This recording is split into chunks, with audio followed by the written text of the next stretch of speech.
میرے نوجوان بھائیوں دوستوں، آج میں آپ حضرات کو ایک میسیج دینا چاہ رہا ہوں۔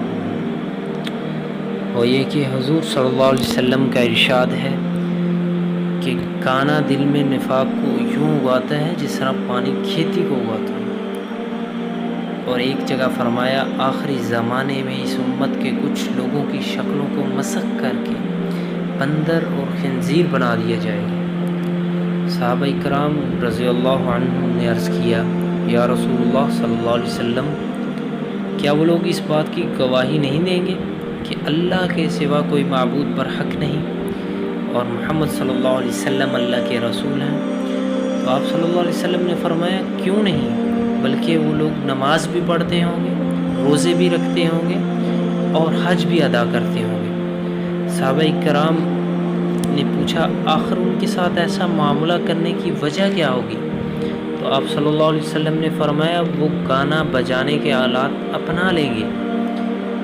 گانا اور میوزک میرے بھائیو وہ زہر ہے جو مومن بندے کے چہرے سے نور، آنکھوں سے حیا، زبان سے ذکر الہی، دلوں سے خوف خدا، کانوں سے طہارت، ذہنوں سے نظافت، قول و عمل سے نفاست، معاشرے سے ہدایت جیسی قیمتی سرمایہ کو سلب کر لیتا ہے۔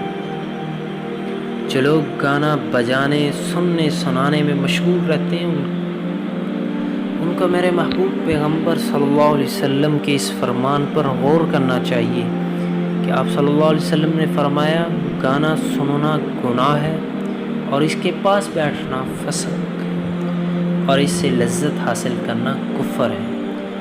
اور ایک موقع پر آپ صلی اللہ علیہ وسلم نے فرمایا، بعثت بکسر المزامیر، یعنی گانا بجانے کے آلات کو توڑنے کے لیے بھیجا گیا ہوں۔ دعا ہے اللہ تعالیٰ تمام مسلمان